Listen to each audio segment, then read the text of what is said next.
Now students, चलिए अब हम आगे बढ़ते हैं।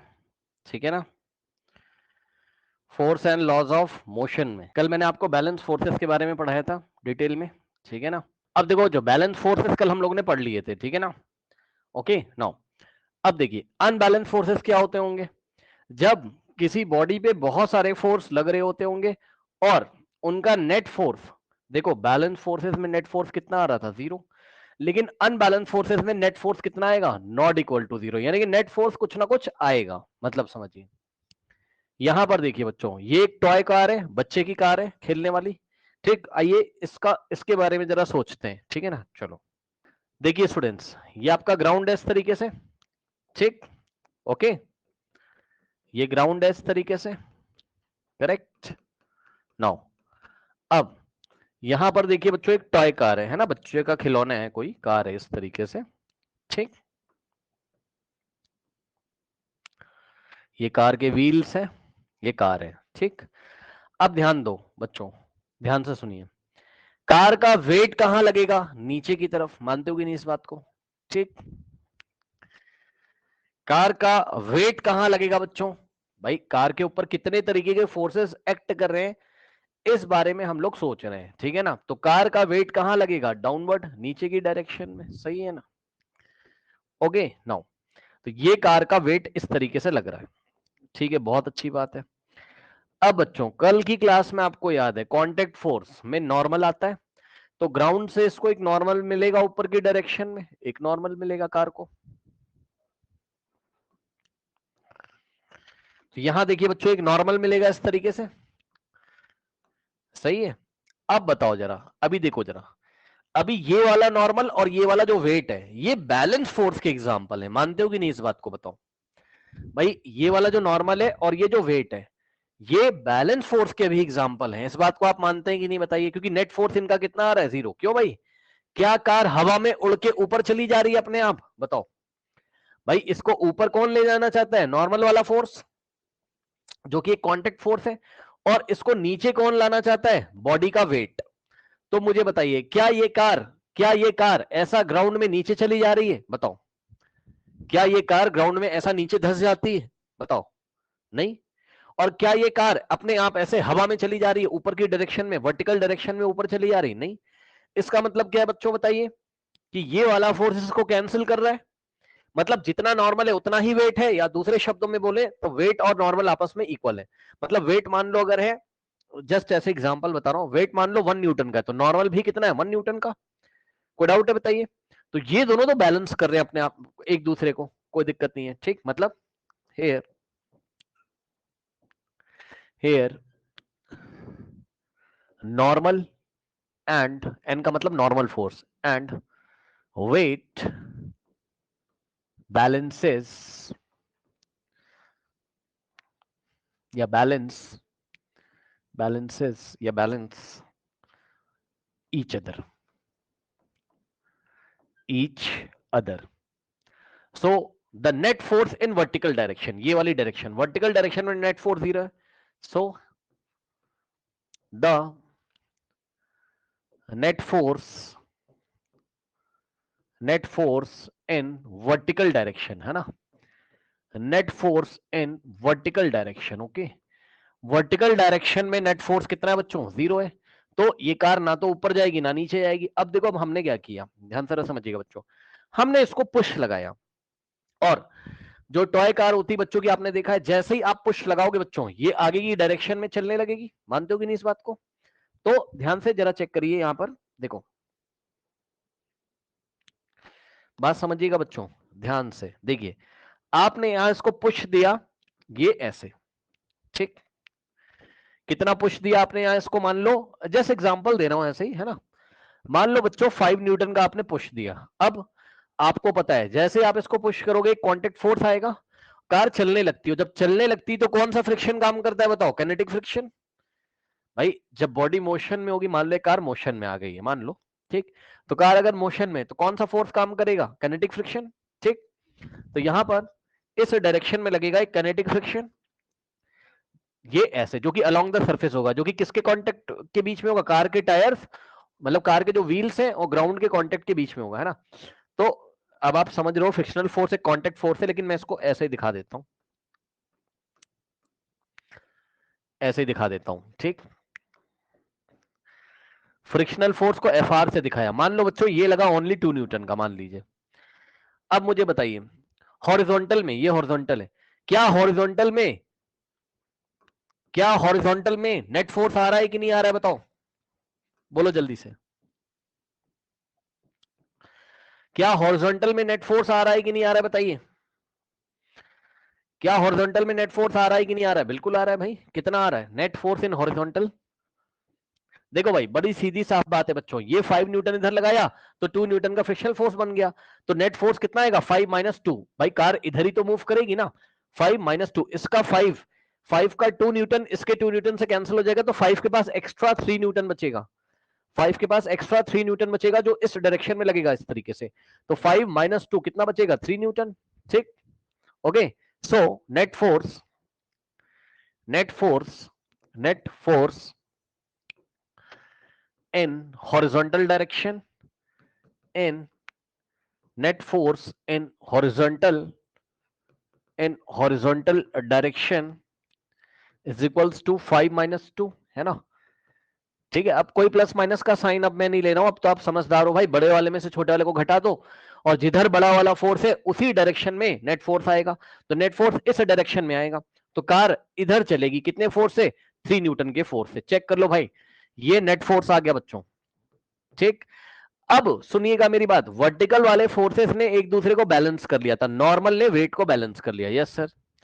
तो ये कार ना तो ऊपर जा रही ना नीचे, भाई वर्टिकल डायरेक्शन में कोई मोशन नहीं होगा, वर्टिकल में नेट फोर्स 0 है, हॉरिजॉन्टल में नेट फोर्स कुछ ना कुछ है, which is not equals to 0, check कर लो, है ना। Net force in the horizontal direction, in the horizontal direction is not equals to 0, check कर लो, 3 न्यूटन आ रहा है। अब सुनो, अब अगर हम आपसे पूछें कि इस टॉय कार पे, अब जरा बच्चों ध्यान से सुनिएगा, है ना, सवाल सुनिएगा मेरा ध्यान से। अब अगर मैं आपसे सवाल पूछूं इस कार के ऊपर कितने फोर्स लग रहे हैं, टोटल कितने फोर्स लग रहे हैं, टोटल कितने फोर्स लग रहे हैं, 1 2 3 4, टोटल कितने फोर्स लग रहे हैं 4, भाई टोटल 4 फोर्स लग रहे हैं। अब ये जो 4 फोर्स लग रहे हैं, क्या इनका नेट फोर्स 0 है, बताओ, क्या इनका नेट फोर्स 0 है? नहीं भाई, कुछ ना कुछ तो नेट आ रहा है ना, तो ये जो चारों के चारों फोर्स लग रहे हैं इनका नेट, अब अंदर की कहानी मैंने आपको पूरी बता दी, क्या कि ये वाला इसको कैंसिल कर देगा, इसका नेट फोर्स 0 होगा, लेकिन ये वाला इसको नहीं कैंसिल कर पाएगा, तो 3 न्यूटन इधर आएगा, तो कार 3 न्यूटन से इधर चलेगी, यानी कि कुछ ना कुछ तो नेट फोर्स आ रहा है। टोटल 4 फोर्स लगे हुए हैं इस कार के ऊपर, 4 फोर्स किसके एग्जाम्पल है, बैलेंस के कि अनबैलेंस के, तो जवाब है अनबैलेंस। अगर इन चारों फोर्स की बात आप एक साथ करोगे तो ये अनबैलेंस फोर्स के एग्जाम्पल है।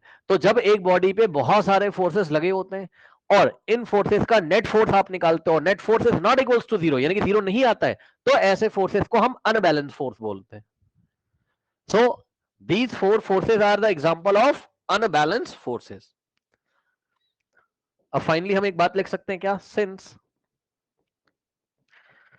नेट फोर्स, अब चाहे, अब कुछ लोग बोलेंगे कि वर्टिकल वाला नेट फोर्स तो 0 है, अरे भाई आप ओवरऑल बॉडी का कैलकुलेट करो, पूरी बॉडी पे क्या कुछ ना कुछ नेट फोर्स लग रहा है, चाहे जिस भी डायरेक्शन में लग रहा हो उससे मतलब नहीं है, क्या कुछ ना कुछ नेट फोर्स लग रहा है, हाँ लग रहा है, तो अनबैलेंस फोर्स का एग्जांपल है ना, ठीक।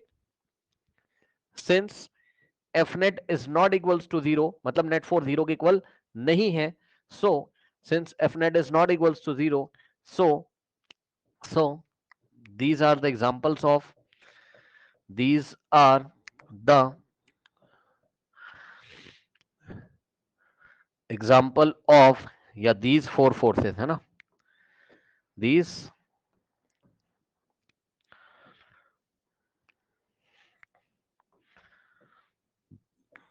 4 forces are the example of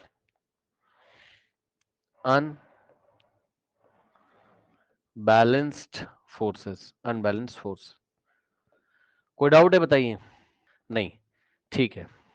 अब यहां पर आइए जरा,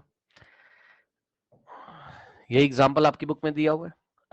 अब देखो बच्चों, इन्होंने क्या एग्जांपल दिया है, कुछ बातें लिखी बच्चों, पहले उसको समझ लीजिए। देखिए अच्छा, इनकी कुछ बातें बताने से पहले मैं आपको एक चीज और डिस्कस करना चाहता हूं जरा, वो आप देखोगे क्या? देखो, मान लो आओ इसी में चलते हैं जरा हम टॉय कार वाले एग्जांपल में। ठीक है बच्चों, मान लीजिए, अरे ऐसे ही बस मान लीजिए आप, मानने में क्या जा रहा है भाई, मान लो ये वाली टॉय कार का बच्चों मैंने मास दे दिया आपको 2 किलोग्राम। अरे भाई मान लो, ठीक। अब मुझे जरा बताइए और आप खुद सोचिए, इस पे नेट फोर्स लग रहा है? Yes sir, yes sir, yes sir, yes sir, yes sir. अगर इस पे नेट फोर्स लग रहा है, मास इन्होंने दिया हुआ है, तो क्या आप इस बॉडी का एस्केलेशन नहीं निकाल सकते हो? बताओ। निकाल सकते हो सर, कैसे सर? फॉर्मूला लगा दीजिए, force is equals to mass into acceleration. Force में हमेशा ये फोर्स कौन सा फोर्स होता है? नेट फोर्स, ठीक। तो नेट फोर्स कितना आ रहा है बताइए बॉडी के ऊपर? नेट फोर्स कितना आ रहा है? 3 न्यूटन। भाई ये इससे कैंसिल हो गया, इस डायरेक्शन में 3 न्यूटन का फोर्स आ रहा है, net force. So net force कितना आ गया बताइए? मास कितना है? 2 किलोग्राम, और नेट फोर्स कितना आ गया? 3 न्यूटन, और एस्केलेशन निकालना है। भाई चेक कर लो, नेट फोर्स की जगह 3 न्यूटन, मास कितना है? 2, और एस्केलेशन निकालना है। चलिए निकाल लीजिए भाई। ये 2 मल्टीप्लाई इधर आके डिवाइड करेगा, तो 3/2 इज इक्वल्स टू ए आ जाएगा। 3/2 कितना होता है? 1.5। यानी कि बच्चों यहां से एस्केलेशन कितना आ जाएगा बताइए? 1.5 मीटर पर सेकेंड स्क्वायर। सही है? बोलिए, कोई डाउट है? बताइए कितना आ रहा है, बोलिए। 1.5 मीटर पर सेकेंड स्क्वायर, सही है ना? अच्छा, तो अब मुझे बताइए जरा कि कि ये बॉडी एस्केलेट हो गई कि नहीं हो गई, मोशन में आ गई कि नहीं आ गई? Yes sir. यानी कि जो अनबैलेंस फोर्स होते हैं वो बॉडी अगर स्टेशनरी है तो उसको मोशन में ले आते हैं। यस सर, सुन लीजिए ध्यान से भाई, जो अनबैलेंस फोर्स होते हैं वो बॉडी को मोशन में ले आते हैं, बैलेंस फोर्स ऐसा नहीं कर पाते थे, याद करिए। अगर यही सारे फोर्स बैलेंस फोर्स होते, जैसे कल बॉक्स का एग्जांपल देखा था, तो बॉक्स के एग्जांपल में क्या था बताओ? नॉर्मल वेट को बैलेंस करता था, और इधर से आपने लगाया, इधर स्टैटिक फ्रिक्शन बना, दोनों ने एक दूसरे को बैलेंस कर लिया, तो नेट फोर्स 0 आ रहा था। तो नेट फोर्स जब 0 आ रहा था तो एस्केलेशन भी 0 आ रहा था, याद है? तो वो बैलेंस फोर्स थे, बैलेंस फोर्स में एस्केलेशन 0 आता था, यानी कि बॉडी नहीं चलेगी, मोशन नहीं करेगी। और सुपरमैन वाला एग्जांपल भी दिया था, उसको आप फिर से रिवाइज करिएगा, कि अगर बैलेंस फोर्स है और बॉडी अगर मोशन में है बैलेंस फोर्स में, तो एस्केलेशन 0 होगा, यानी कि वो कांस्टेंट वेलोसिटी चल रही है, या तो स्टेशनरी होगी बैलेंस फोर्स में, याद है?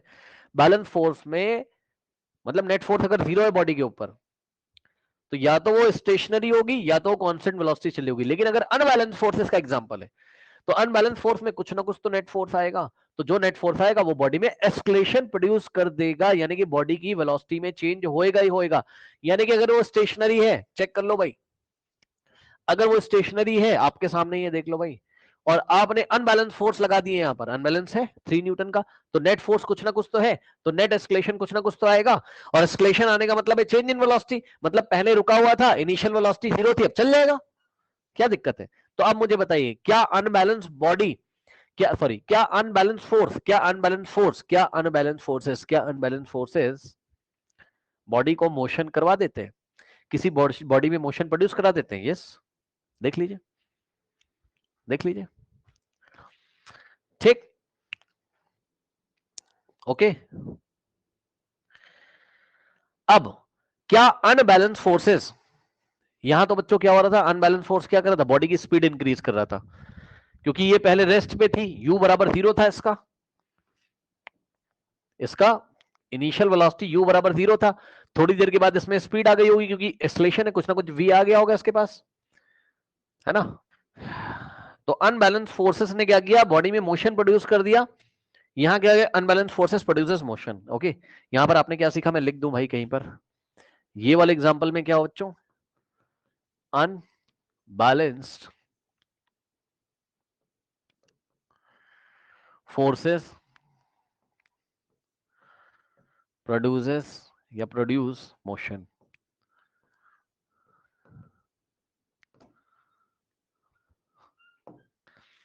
अनबैलेंस फोर्स प्रोड्यूस मोशन या प्रोड्यूसेस मोशन। ओके, अब ध्यान से सुनो बच्चों, अनबैलेंस फोर्स क्या बॉडी के मोशन को मतलब बॉडी अगर मोशन में तो क्या उसको स्टेशनरी भी कर सकते हैं, रोक भी सकते हैं। फिर से सुनना, अनबैलेंस फोर्स, क्या बॉडी अगर पहले से ही मोशन में है, यहां तो क्या एग्जांपल था, रुकी हुई थी, अनबैलेंस फोर्सेस लगे। अनबैलेंस फोर्स लगने का मतलब नेट फोर्स कुछ ना कुछ आ रहा है, नेट फोर्स कुछ ना कुछ आ रहा है, ठीक। तो अनबैलेंस फोर्सेस अगर लग रहे बॉडी पे, यानी कि नेट फोर्स कुछ ना कुछ आ रहा है, तो वो नेट फोर्स बॉडी को मोशन में ले आएगा। क्या इसका रिवर्स केस भी पॉसिबल है, यानी कि इसका ऑपोजिट भी पॉसिबल है? मतलब अगर बॉडी मोशन में है तो क्या अनबैलेंस फोर्सेस उसको रोक भी सकते हैं, स्टेशनरी भी बना सकते हैं उसको, उसके मोशन को अपोज कर सकते हैं? आइए देखते हैं।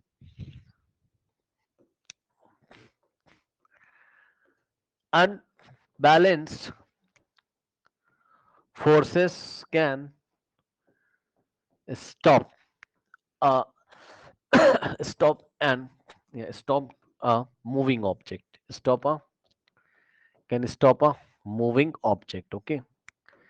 अनबैलेंस फोर्सेस बच्चों मूविंग ऑब्जेक्ट को स्टॉप भी कर सकते हैं, पक्का है, ठीक। आइए दिखा देते हैं आपको, एग्जांपल देखिए, सुनिए बच्चों। अब मैं आपको एक बात बताता हूं, एक फोर्स के बारे में आपको बताता हूं। फ्रिक्शन फोर्स तो मैंने आपको बता दिया, कांटेक्ट फोर्स है, ठीक। और एक और कांटेक्ट फोर्स है आपके पास, एयर रेजिस्टेंस। एयर रेजिस्टेंस क्या होता है उसको समझो, सुनो।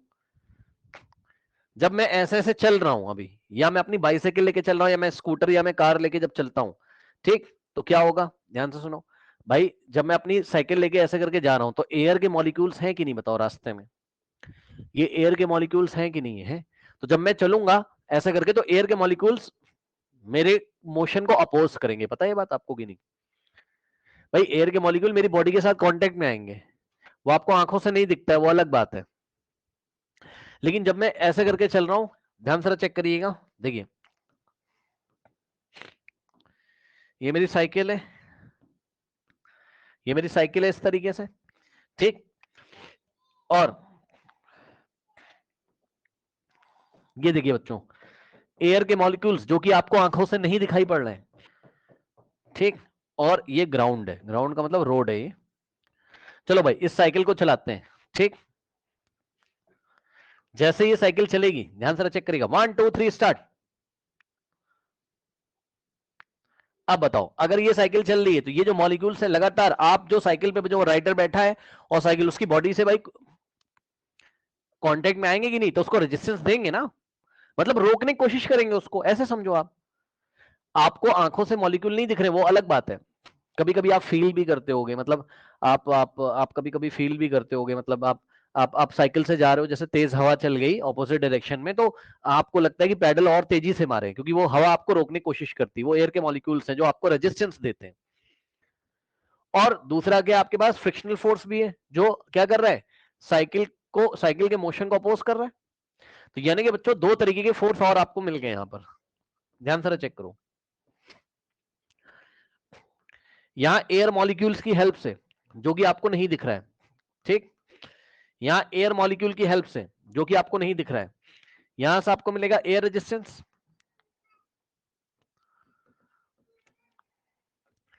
और यहां पर बच्चों आपको अलोंग द सरफेस मिलेगा फ्रिक्शनल फोर्स। ये देखिए साइकिल के टायर और रोड के बीच में, ये ऐसे साइकिल के टायर और रोड के सरफेस के बीच में आपको क्या मिलेगा, यहां पर फ्रिक्शनल फोर्स। क्या मिलेगा? Frictional force, correct, okay. अब इसी एग्जांपल में आइए मैं आपको एक चीज दिखाता हूं, ये अनबैलेंस फोर्सेस के एग्जांपल है। कैसे सर? ध्यान सुनो भाई, साइकिल इधर जा रही, मान लो आप साइकिल चला रहे हो, अरे भाई मान लो साइकिल है या स्कूटर है यार, जो तुम्हें मानना हो मान लो, ठीक। चलो हम स्कूटर ले लेते हैं, आपको और अच्छी तरीके से समझ में आएगा, ठीक।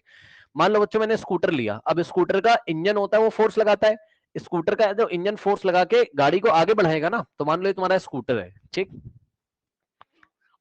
स्कूटर ले लो भाई, साइकिल ले लो, जो लेना हो ले लो, ठीक।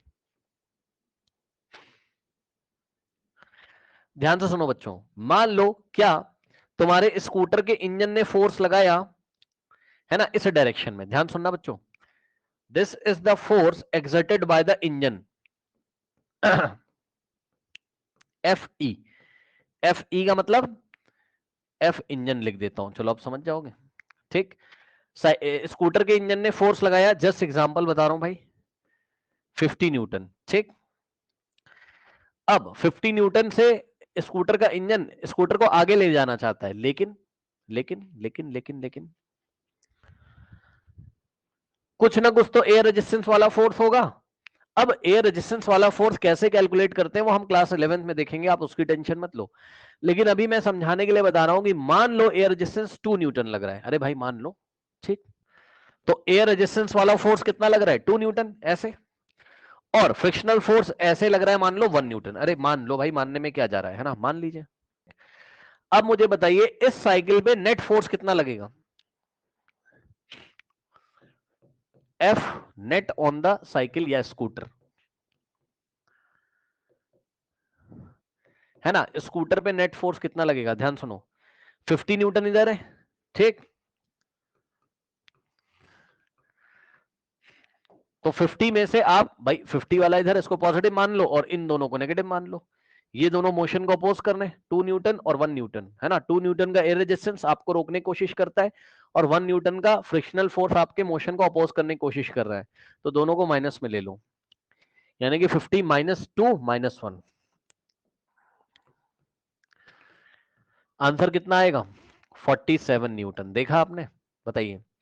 तो बच्चों अब स्कूटर पे नेट फोर्स, मतलब आप तो सोच रहे थे कि मेरा इंजन तो 50 न्यूटन का फोर्स देता है ना। तो आप तो सोच रहे थे कि इंजन 50 न्यूटन का फोर्स लगा रहा, बट ऐसा नहीं है। नेट फोर्स जो स्कूटर पे आ रहा है वो कितना आ रहा है, 47 न्यूटन का, बस।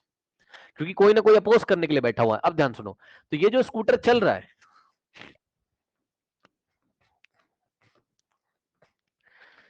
ये जो स्कूटर चल रहा है बच्चों, ठीक। इस चलने वाले स्कूटर पे जितने भी फोर्स लगे हुए हैं, ध्यान से चेक कर लीजिए, जितने भी फोर्स लगे हुए हैं, ये सारे फोर्सेस किसका एग्जांपल है, बताइए। ये सारे फोर्सेस किसका एग्जांपल है, अनबैलेंस फोर्सेस का, यस और नो। ये सारे फोर्सेस किसका एग्जांपल है, अनबैलेंस फोर्स।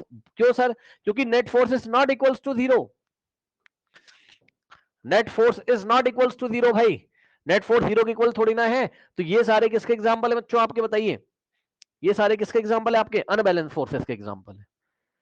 अब मैं आपसे एक सवाल पूछ रहा हूं और आप मुझे जवाब देना, थोड़ा सोचिएगा। देखो स्कूटर में तो तुम्हारे पास इंजन है, मानते हो कि नहीं भाई। जब तुम स्कूटर चला रहे हो तब तो तुम्हारे पास इंजन है, ठीक।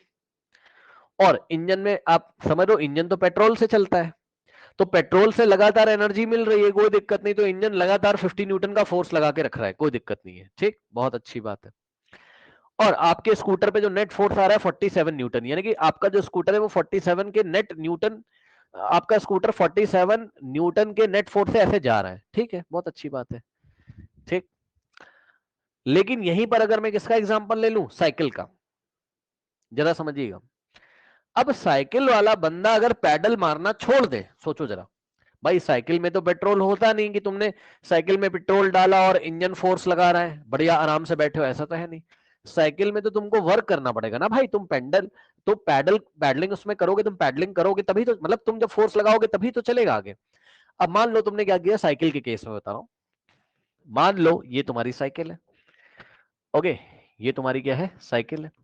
अब तुमने मान लो उसमें पैडलिंग करी, मतलब 2-3 पैडल मार के छोड़ दिया, 2-3 पैडल मार के छोड़ दो, बताओ तुम्हारी साइकिल चलती चली जाती है या रुक जाती है, मुझे ये बताओ, तुम्हें क्या लगता है, बताओ क्या सोचते हो तुम, बताओ, सोचते क्या, कभी चला के देखा होगा।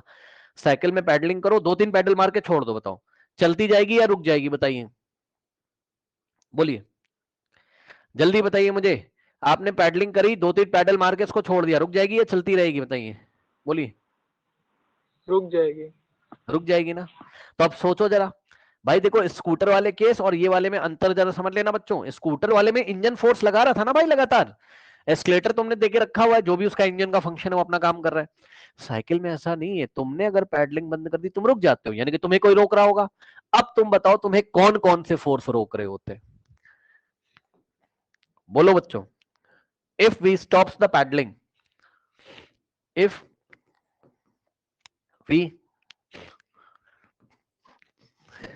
स्टॉप द पैडलिंग,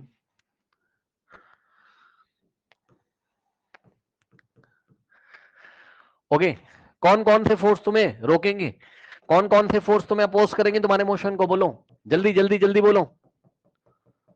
एक तो एयर रेजिस्टेंस लग रहा होगा, यस और नो, और दूसरा फोर्स कौन सा होगा जो तुम्हें रोकने की कोशिश कर रहा होगा? कांटेक्ट फोर्स होगा, फ्रिक्शनल फोर्स।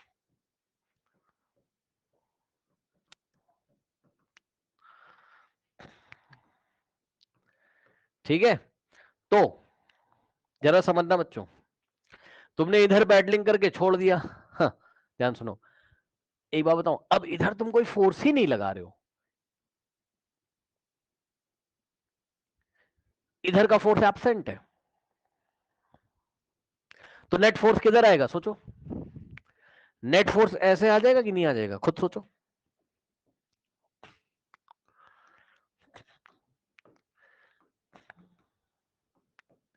नेट फोर्स इधर आ जाएगा कि नहीं आ जाएगा? कौन कौन सा नेट फोर्स बनेगा, कैसे बनेगा? एयर रेजिस्टेंस और फ्रिक्शन मिलकर नेट फोर्स बना देंगे, क्योंकि तुम तो लगा नहीं रहे हो, तुम तो पैडलिंग कर नहीं रहे हो, तुमने इधर फोर्स लगाना बंद कर दिया, तो नेट फोर्स इधर ही तो आएगा। किसका किसका? एयर रेजिस्टेंस का और फ्रिक्शन का, बस यही नेट फोर्स तुमको रोक देगा कि नहीं रोक देगा, समझिएगा जरा।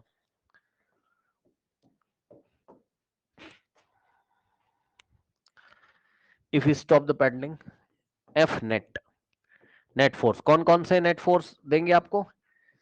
कौन कौन से फोर्स मिलकर आपको नेट फोर्स देंगे? Air resistance and frictional force add होके।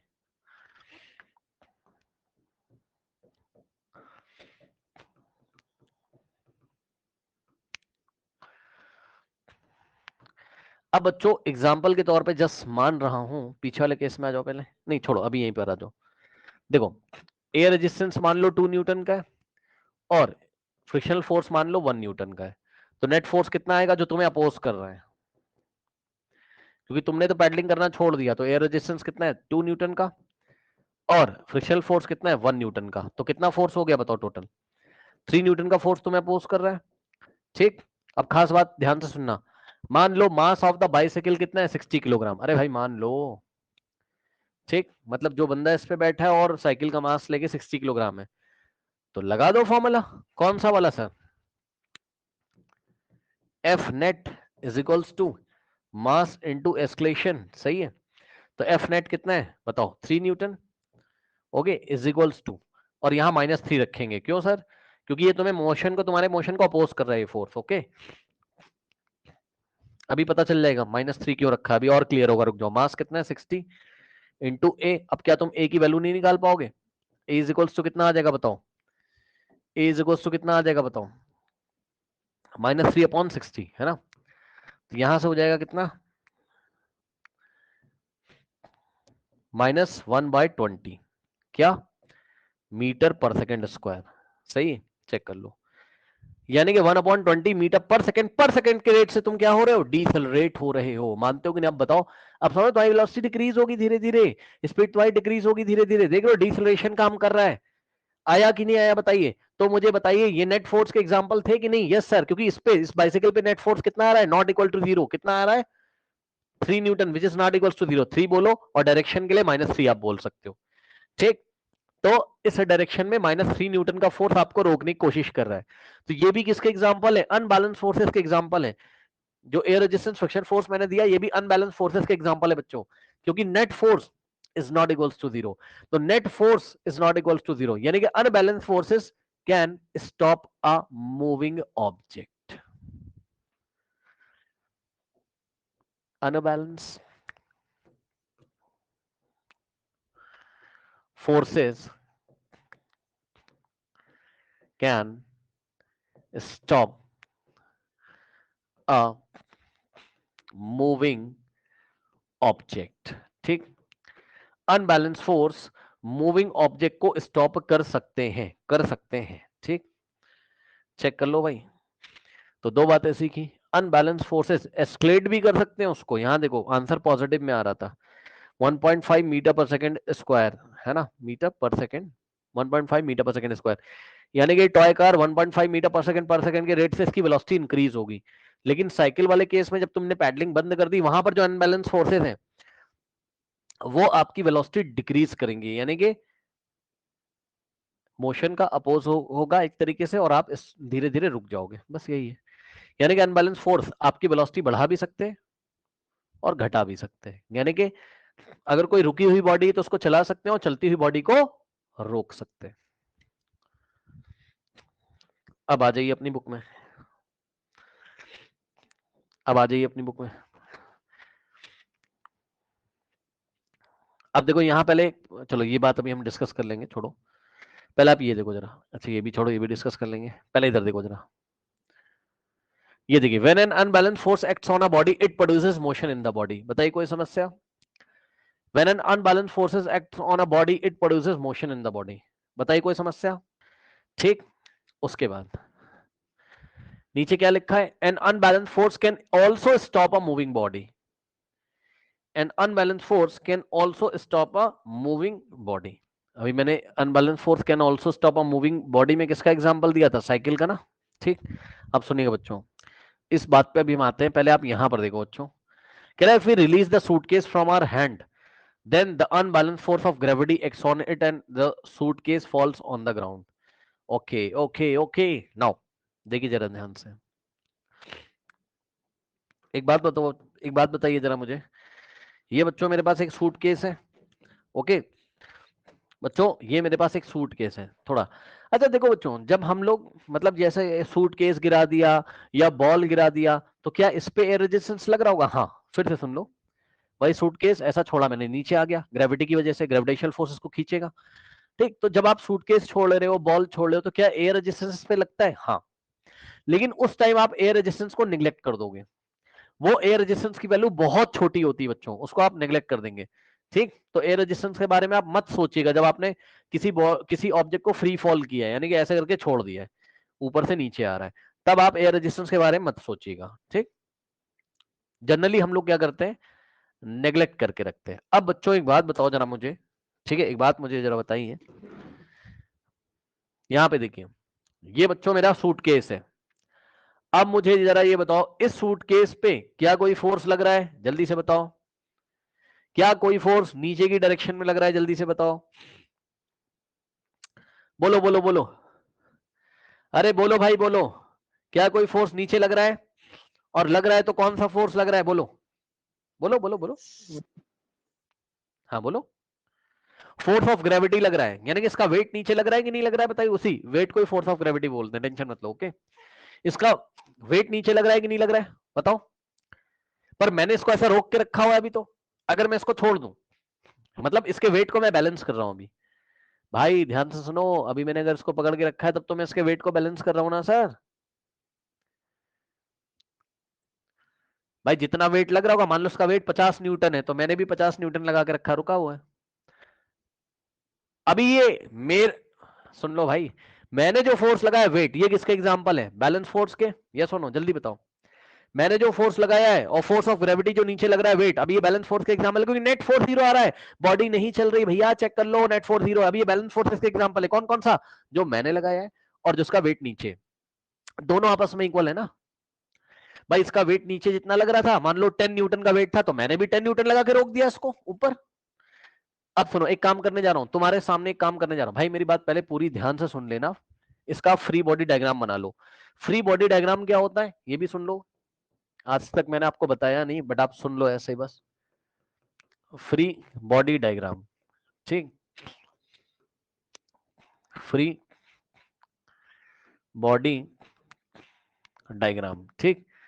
देखो फ्री बॉडी डायग्राम एक ऐसा डायग्राम होगा, ठीक, जिस डायग्राम में एक बॉडी पे लगने वाले फोर्सेस को दिखाते हैं हम लोग, जैसे कल बॉक्स का फ्री बॉडी डायग्राम बनाया था कि बॉक्स पे कौन कौन से फोर्स लग रहे हैं, बस और क्या। तो बच्चों ये सूटकेस है भाई, बताओ मैंने इसको पकड़ के रखा कितने फोर्स से? बताओ, 10 न्यूटन से ये मैंने लगाया हुआ है, और इस पे वेट कहां लग रहा है? नीचे। ये इसका वेट है 10 न्यूटन का। अरे भाई मान लो, मानने में क्या जा रहा है? तो बताओ ये दोनों किसके एग्जाम्पल हैं? ये दोनों किसके एग्जाम्पल हैं? क्योंकि नेट फोर्स कितना आ रहा है? जीरो आ रहा है, 10 से 10 कैंसिल हो जाएगा, तो ये रुका हुआ है। अब देखो मैं एक काम कर रहा हूं, मैं ना इसको छोड़ दे रहा हूं, सुन लेना भैया ध्यान से। जैसे ही मैंने छोड़ा, कौन सा फोर्स गायब हो गया इन दोनों में से? जल्दी से बताओ। जैसे ही मैंने छोड़ा, इस ऊपर वाले और नीचे वाले, कौन सा फोर्स गायब हो गया? जल्दी बताइए। इसको बोला मैंने F1 ऊपर फोर्स, वाला। यस ऊपर वाला, इसको मैंने बोला F2। जैसे ही बच्चों आपने इसको छोड़ दिया, ओके, व्हेन रिलीज्ड,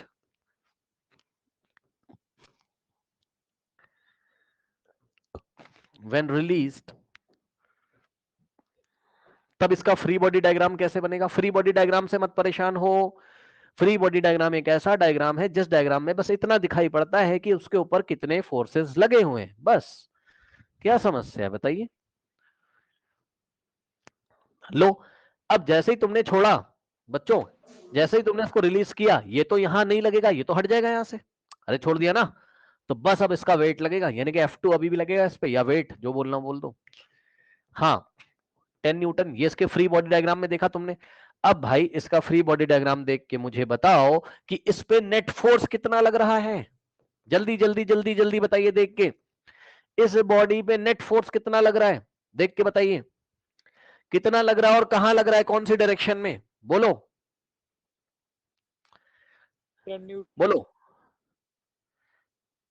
हाँ 10 न्यूटन सही है, इस पे नेट फोर्स 10 न्यूटन ही तो लग रहा है भाई, नीचे तो दिख रहा है, क्या दिक्कत है? तो जिधर नेट फोर्स होता है बॉडी उधर ही तो जाएगी, उधर ही तो मोशन करेगी, तो ये नीचे चला गया, क्या दिक्कत है बताइए? तो जब आप किसी सूटकेस को ऐसा छोड़ देते हो और सूटकेस नीचे की डायरेक्शन में जाता है, तो उस पे एक ही फोर्स लगता है, एयर रेजिस्टेंस 0 माना है भाई, ज्यादा टेंशन मत लेना। एयर रेजिस्टेंस कितना माना है? 0, ठीक। तो इस पे नेट फोर्स नीचे आ रहा है कितने का? 10 न्यूटन का, तो ये मोशन कर जाएगा।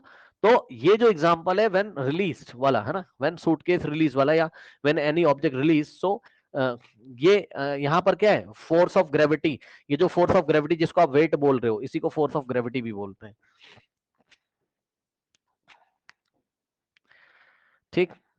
तो यही फोर्स ऑफ ग्रेविटी जो अनबैलेंस फोर्स है, क्योंकि यही तो नॉट इक्वल्स टू 0 है ना, ये इस पे total force not equals to 0 है। आप बोल सकते हैं एक ही फोर्स लग रहा है, तो वो कुछ ना कुछ उसका नेट आएगा, जो आएगा वो दिख रहा है 10 न्यूटन नेट फोर्स है, which is not equals to 0, ठीक। So it is not equals to 0, तो क्या करेगा बताओ? ये किसका एग्जांपल है? अनबैलेंस फोर्स का एग्जांपल है, जो कि बॉडी को नीचे लेके जा रहा है, मोशन करवा रहा है, ठीक। अच्छा, ठीक है। अब यही चीज आपकी बुक में लिखी हुई है, पढ़ लीजिए। ये देखिए, कह रहा है if you release the suitcase from our hand, then the unbalanced forces of gravity, then the unbalanced force of gravity acts on it and the suitcase falls to the ground. Unbalanced force of gravity का मतलब wait की बात कर रहा है, ठीक है। Unbalance force of gravity का मतलब किसकी बात कर रहा है बताइए? वेट की बात कर रहा है। किसकी बात कर रहा है? वेट की बात कर रहा है, ठीक है ना। ओके चलो, अब एक बात थोड़ा सा मैं आपको बताना चाहता हूं बच्चों, ठीक, वो आप ध्यान दोगे क्या? देखो, इस पिक्चर को देखिए, टग ऑफ वॉर हो रहा है यहां पर, ठीक है। रस्सी, रस्सी जो खींचते हैं, ये वाला गेम आपने देखा होगा कभी ना कभी, ठीक। तो ये जो रस्सी खींच रहे हैं है ना, एक पार्टी इधर है, एक पार्टी इधर, पार्टी ए पार्टी बी, ठीक। मान लो इन्होंने लगाया था 10 न्यूटन का फोर्स, या 100 न्यूटन लगाया था सबने मिलके, और इन्होंने भी क्या लगाया था? 100 न्यूटन का फोर्स, ठीक। तो ये लोग इनको 100 न्यूटन से, ये लोग sorry sorry sorry sorry sorry, इधर देखो, ये लोग क्या करते हैं? इनको 100 न्यूटन से खींचते, और ये लोग इनको 100 न्यूटन से खींचते हैं, ठीक। तो इस पूरे सिस्टम को अगर आप देखोगे, तो अभी बैलेंस फोर्स का एग्जांपल है, क्योंकि इन्होंने इस पे लगाया 100 न्यूटन, तो इन्होंने भी सब बैलेंस है ना भाई। एक रस्सी पकड़ी इन्होंने, 100 न्यूटन से ये लोग खींच रहे हैं इधर से, और 100 न्यूटन से ये लोग खींच रहे हैं इधर से, नेट फोर्स कितना आएगा? 0 भाई। 100 इधर है, और इन लोगों ने भी तो 100 लगा दिया, 100 इधर, नेट फोर्स 0।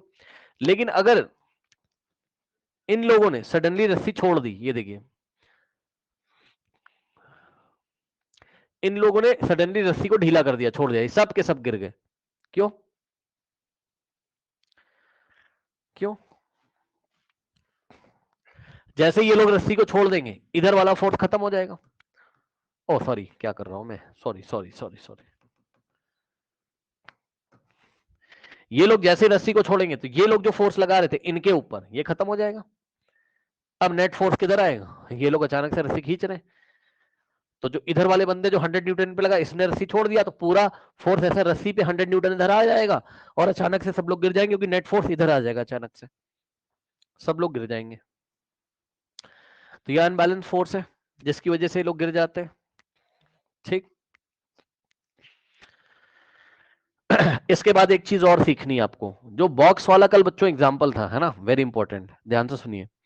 जैसे ये बॉक्स रखा हुआ है, ठीक है ना, अब ये देखिए ये ग्राउंड है आपका, ठीक। सो आपको याद है बच्चों, इसका वेट कहां लगता था, नीचे।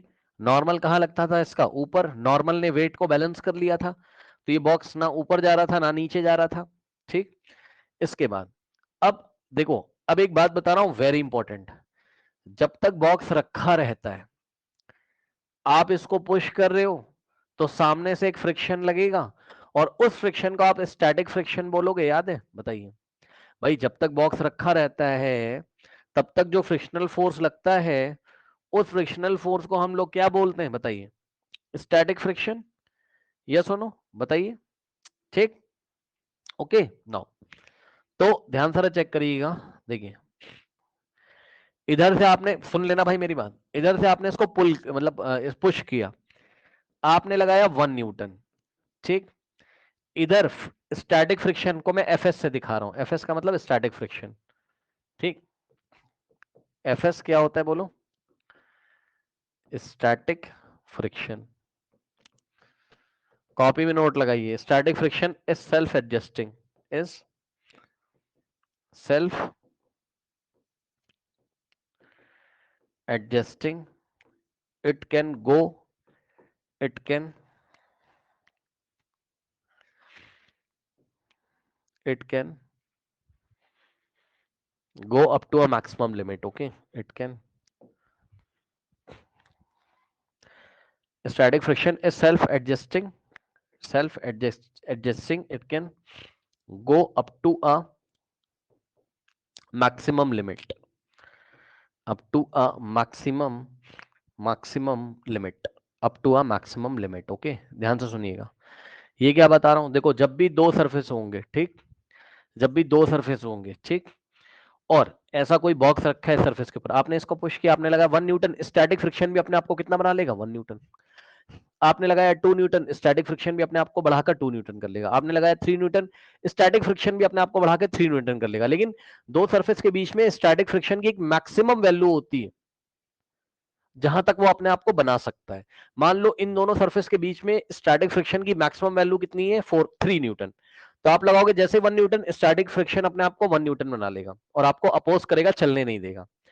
आपने लगाया 2 न्यूटन, स्टैटिक फ्रिक्शन ने भी अपनी वैल्यू बढ़ाकर 2 न्यूटन कर लिया, आपको नहीं चलने देगा, ठीक। आपने लगाया 3 न्यूटन, स्टैटिक फ्रिक्शन ने भी अपने आप को बढ़ा के 3 न्यूटन कर लिया। लेकिन स्टैटिक फ्रिक्शन एक मैक्सिमम लिमिट तक ही डेवलप हो सकता है, उसके बाद काइनेटिक फ्रिक्शन आ जाता है।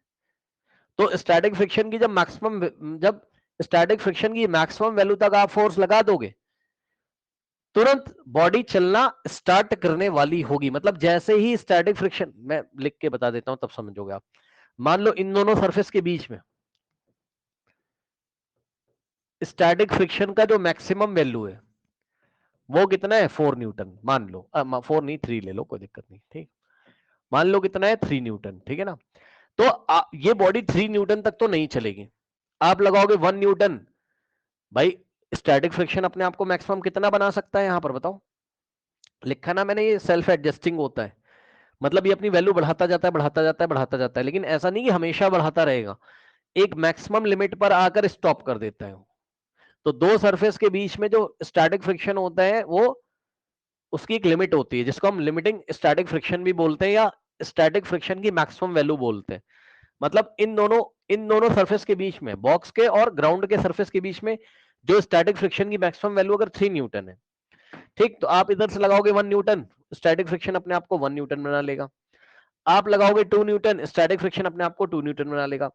आप लगाओगे 3 न्यूटन, स्टैटिक फ्रिक्शन अपने आप को बढ़ा के 3 न्यूटन कर लेगा। जैसे ही आप 3 न्यूटन से ज्यादा फोर्स लगाओगे, देखो भाई इसकी मैक्सिमम वैल्यू कितनी हो सकती है, 3 न्यूटन। और आपने जैसे ही 3 न्यूटन से ज्यादा फोर्स लगाया, मान लो आपने लगाया कितना, 5 न्यूटन या 4 न्यूटन, तो अब नेट फोर्स कितना आएगा, 1 न्यूटन। इधर भाई 4 - 3, इधर नेट फोर्स कितना आ जाएगा, 1 न्यूटन। तो 1 न्यूटन के फोर्स से बॉडी इधर मूव कर जाएगी, चल जाएगी, ठीक। तो इसीलिए उसने आपकी बुक में लिखी एक लाइन क्या, कि जब कोई बॉक्स रखा है तो आपको क्या करना है, आपको जो मैक्सिमम ऑपोजिंग फ्रिक्शन फोर्स, उससे थोड़ा सा ज्यादा फोर्स लगाना है अगर आप बॉडी को चलाना चाहते हैं। भाई नॉर्मल ने वेट को तो बैलेंस करके रखा हुआ था, अगर इस बॉक्स को तुम चलाना चाहते हो तो तुमको स्टैटिक फ्रिक्शन की जो मैक्सिमम वैल्यू से थोड़ा सा ज्यादा फोर्स लगाना पड़ेगा, तब जाके वो चलेगा। बात समझ में आई कि नहीं आई? मान लो इन दोनों सरफेस के बीच में स्टैटिक फ्रिक्शन मैक्सिमम कितना बन जाता है, 3 न्यूटन। तो 3 न्यूटन से थोड़ा सा ज्यादा, अब ज्यादा तो कितना भी लगा लो, लेकिन 3 न्यूटन से 3 न्यूटन से जैसे ही थोड़ा सा ज्यादा लगाओगे, चाहे 3.0 न्यूटन, चाहे 3.01 न्यूटन ही क्यों ना लगा, तो 0.1 न्यूटन का एक्स्ट्रा फोर्स इधर आएगा और बॉडी मूव कर जाएगी, चल जाएगी। अब मैं आपसे सवाल पूछता हूं, देखते हैं आप क्या जवाब दोगे, देखते हैं आप क्या बताओगे, ठीक है ना? चलो बताओ भाई। एक बॉक्स है, ठीक, और बॉक्स और ग्राउंड के सरफेस के बीच में यहां पर, ठीक, बॉक्स और सरफेस के ग्राउंड के बीच में यहां पर जो स्टैटिक फ्रिक्शन का मैक्सिमम वैल्यू है, मान लीजिए वो है वो है मान लो 4 न्यूटन। चलो बताओ, स्टैटिक फ्रिक्शन का मैक्सिमम वैल्यू मतलब स्टैटिक फ्रिक्शन अपने आप को मैक्सिमम 4 न्यूटन तक बना सकता है। अब मुझे बताओ इस बॉक्स पे इस डायरेक्शन में कितना पुश दोगे कि ये बॉडी चल जाए? बताओ कितना न्यूटन का आप फोर्स लगाओगे जो ये बॉडी चल जाए? बोलो बोलो बोलो, जल्दी से बोलो। 4.1 न्यूटन, ये आपने अच्छा सोचा, very good very good very good, अच्छा सोचा इस बच्चे ने, वेरी गुड। लेकिन इसका आंसर हमें ऐसे देना चाहिए, आपने अच्छा सोचा, अभी मैं आपकी बात पे आऊंगा, बिल्कुल सोचा सही। इस बच्चे ने कहा 4.1 न्यूटन लगा दो, लेकिन क्या अगर 4.0001 न्यूटन लगा दोगे तो नहीं चलेगा? तब भी तो चल जाएगा। 4.001 भी 4 से क्या है, ग्रेटर है, ठीक। तो हमें इसका आंसर ऐसे करना चाहिए, क्या, when we apply it, when we apply when we apply a push of a, a push of a push of just greater than just just greater than 4 newton, just greater than 4 newton, it will it will move, ठीक। बस अब आइए आपका example ले लेते हैं। आपने कहा सर 4.1 न्यूटन का फोर्स लगा, तो कोई लड़का कह रहा है 4.2 का लगा दो, कोई लड़का कह रहा है सर 5 न्यूटन लगा दो, कोई लड़का कह रहा है भाई आप कितना भी लगा दो बस 4 से ज्यादा होना चाहिए, ठीक। तो एक बच्चे ने कहा कि सर 4.1 न्यूटन लगा दो, मैंने कहा लगा दो भाई, और इसका मास है मान लो 1 किलोग्राम, अरे भाई मान लो, ठीक, ओके। तो नेट फोर्स निकाल लीजिए कितना आएगा बताइए। हाँ भाई, नेट फोर्स कितना आएगा, 4.1 माइनस 4, ठीक, 4.1 न्यूटन माइनस 4 न्यूटन का मतलब 4.0 न्यूटन, कितना आ जाएगा बताइए, 0.1 न्यूटन। तो ये नेट फोर्स है, एन का मतलब न्यूटन, ठीक, ये नेट फोर्स है। और वेट और नॉर्मल को नहीं दिखाने, क्योंकि वेट और नॉर्मल ने तो एक दूसरे को बैलेंस किया ही हुआ है, उसको आप छोड़ दो, ठीक। अब यहां मैं आपसे एस्केलेशन अगर पूछ रहा हूं तो बता दोगे, F net is equals to mass into acceleration, और एस्केलेशन का आप चाहो डायरेक्ट फॉर्मूला भी याद कर सकते हो, मास इधर मल्टीप्लाई इधर आके डिवाइड, तो एस्केलेशन कितना आ जाएगा बताइए, F net divided by mass, ये लीजिए, ठीक। नाउ तो यहां से आ जाएगा कितना, acceleration is equals to net force कितना है 0.1 न्यूटन डिवाइडेड बाय मास कितना है 1 किलोग्राम। तो यहां से एस्केलेशन कितना आ जाएगा बताइए, 0.1 मीटर पर सेकेंड स्क्वायर। तो 0.1 मीटर पर सेकेंड स्क्वायर के एस्केलेशन से एस्केलेट हो जाएगी, ठीक। तो आई थिंक आप लोग को बात समझ में मेरी आ गई होगी अच्छी तरीके से। यही चीजें बच्चों आपकी बुक में लिखी हुई थी तो मैंने आपको बता दिया। यहाँ पे देखिए जरा, इन्होंने एक बात यहाँ करी हुई थी आपसे,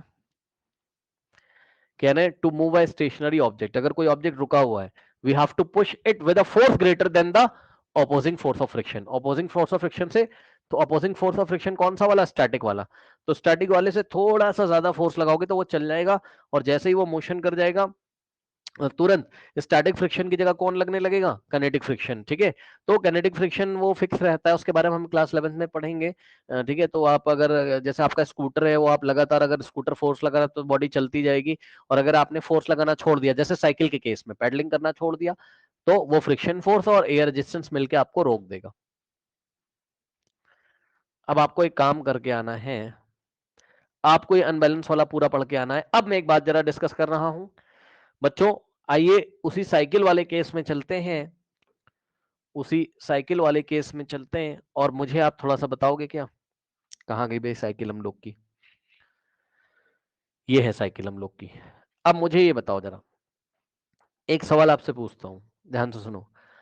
आपने पैडलिंग करी, मतलब 2 बार आपने पैडल मारा साइकिल पे, फिर आपने पैडलिंग बंद कर दी, स्टॉप कर दी, पैडलिंग नहीं कर रहे हो आप, तो आप स्टेशनरी हो जाओगे, रुक जाओगे आप थोड़ी देर के बाद, क्योंकि तुमको कौन अपोज कर रहा है, बताओ। तुम्हारे मोशन को कौन अपोज कर रहा है, एयर रेजिस्टेंस और फ्रिक्शनल फोर्स, या अनबैलेंस फोर्सेस। नेट फोर्स इधर आएगा 3 न्यूटन का, और क्योंकि -1/2 20 मीटर पर सेकंड स्क्वायर का डिसलरेशन मिल रहा है, तुम्हें डिसलरेट हो रहे हो, धीरे धीरे धीरे धीरे स्पीड तुम्हारी कम होगी, रुक जाओगे, गिर जाओगे, रुकोगे पहले, फिर साइकिल गिर जाएगी ऐसे, फोर्स ऑफ ग्रेविटी की वजह से। अच्छा, अब मैं तुमसे यहीं पे एक सवाल पूछता हूं, वेरी इंपॉर्टेंट, जरा सोच के तब बताना भाई, खुद सोचो, अच्छे से सोच लेना तब बताना। मान लो कि, मान लो यहां पे डायग्राम बना रहा हूं, यही साइकिल वाला, ठीक। हाँ, मान लो बच्चों, अगर एयर रेजिस्टेंस ना होता, अरे भाई मान लो, मानने में क्या जा रहा है, मान लो यार एयर के कोई मॉलिक्यूल नहीं होते, और फ्रिक्शनल फोर्स भी जीरो होता, मान लो दोनों चीजें जीरो होती, यहां पे फ्रिक्शनल फोर्स भी ना होता मान लो, ठीक, एफआर भी जीरो होता। अब मुझे बताओ, 2 बार पैडलिंग करके छोड़ दिया आपने, तो क्या आपको कोई रोकने वाला है, बताओ, नहीं, आपको कोई रोकने वाला नहीं। तो अब जब कोई रोक नहीं सकता आपको, यानी कि नेट फोर्स आपको, कोई भी नेट फोर्स ऐसा नहीं है जो आपको रोक रहा हो, तो बताओ ये चलता चला जाएगा कि नहीं चलता चला जाएगा, बताइए, बोलिए। अब इस पे 2 ही तरीके के फोर्स लग रहे होंगे, कौन कौन सा, एक तो इसका वेट लग रहा होगा कहां, नीचे, और इसको नॉर्मल मिल रहा होगा ऊपर, जो कि एक दूसरे से बैलेंस होंगे, उससे मुझे मतलब है नहीं। हॉरिजॉन्टल में कोई फोर्स नहीं भाई, क्योंकि ना तो तुम पैडलिंग कर रहे हो, कोई बात नहीं, और ना तुम्हें कोई रोकने वाला है, तो 2 बार पैडल मार के छोड़ दिया, जिंदगी भर चलती रहेगी स्ट्रेट लाइन में, क्योंकि तुम्हें कोई रोकने वाला नहीं है। कोई डाउट है बताइए। बट क्या ऐसा प्रैक्टिकली पॉसिबल होता है, नहीं, क्यों, क्योंकि हम जहां रहते हैं वहां हमको एयर रेजिस्टेंस भी मिलता है, और ग्राउंड और साइकिल के टायर के बीच में कैनेटिक फ्रिक्शन भी है, या कैनेटिक फ्रिक्शन भी, या फ्रिक्शनल फोर्स भी है। तो यहीं से बच्चों जन्म होता है किसका, यहीं से टॉपिक स्टार्ट होता है न्यूटन फर्स्ट लॉ, जिसको हम क्या बोलते हैं, लॉ ऑफ इनर्शिया भी बोलते हैं। मतलब अगर कोई बॉडी चल रही है तो वो तब तक चलती रहेगी जब तक उसको कोई रोकने वाला बाहर से फोर्स मौजूद ना हो।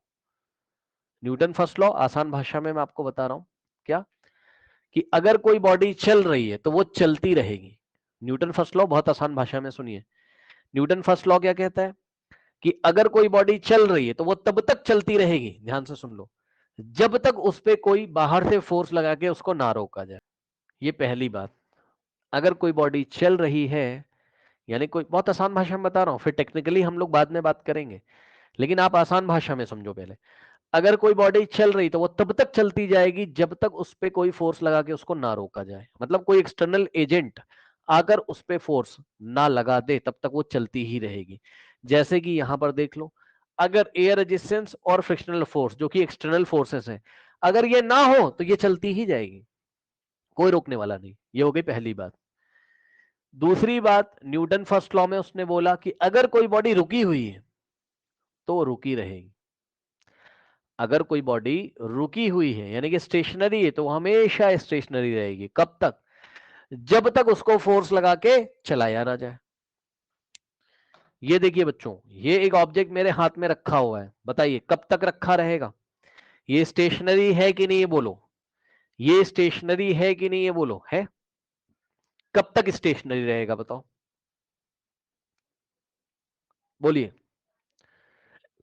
कब तक स्टेशनरी रहेगा? जब तक इस पे कोई फोर्स ना लगा दे। अगर मैं एक एक्सटर्नल फोर्स इस पे लगा दूं तभी तो चलेगा ना, मतलब नेट फोर्स अगर इस पे कुछ ना कुछ आएगा तभी तो मोशन करेगा।